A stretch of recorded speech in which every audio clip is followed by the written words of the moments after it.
Okay, ceramic artists, this is the funnest you will have in class ever.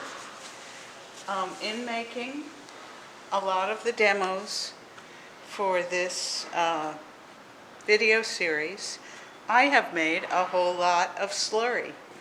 And this is the stuff that I can recycle and make more usable clay.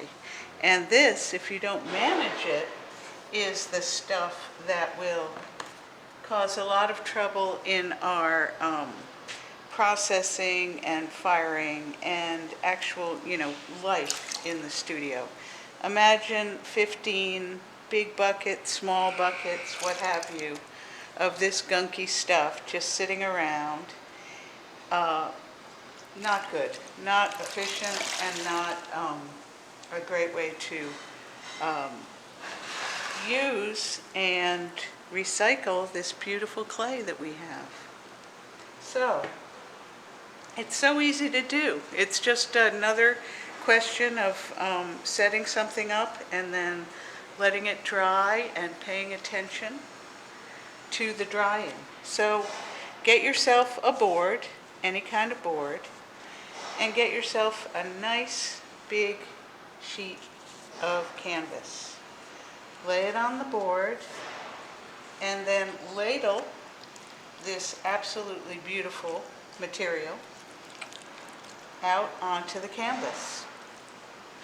Set it aside somewhere in the studio and come back maybe 12 hours later and check it.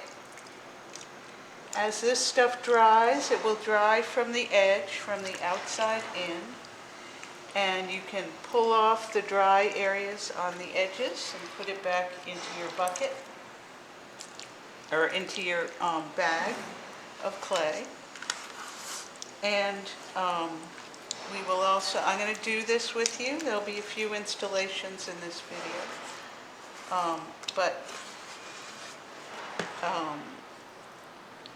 Over maybe 3 or 4 days, this beautiful stuff will dry out and we will have great clay to use again. So try to have it all at the same thickness. That will help keep the drying smooth and easy and consistent. And then make sure that you never leave a dirty bucket around for someone else to have to clean up after you. This is another very important component of the cooperative life in the ceramic studio. You never, ever want to leave work for someone else to do. So because this is on a board, I can pick it up, I can move it around, I can put it on my shelf to dry.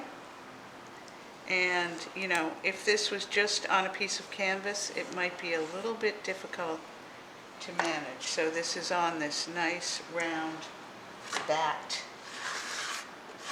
This bucket was pretty dirty. I'm using a soft rib to get as much clay out of the bucket as I possibly can before bringing it to the sink to finally clean out, because if this clay goes down into the sink and into the trap, that causes a lot of work for someone else to have to come and scoop out the trap and ultimately, throw out anything that is in the sink. So we really want to recycle as much clay as we can. We want to keep it out of the sink. We want to keep it out of the, garbage system, because it's just not necessary. There aren't that many other art materials that are supremely and beautifully recyclable as clay. So that looks good.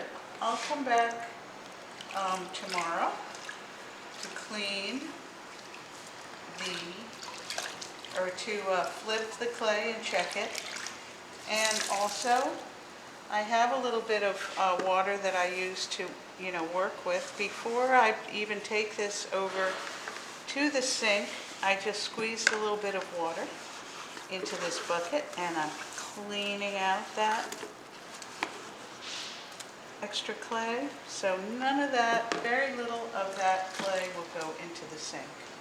So be thinking all the time about managing your material and using it, recycling it as much as you can. Bye.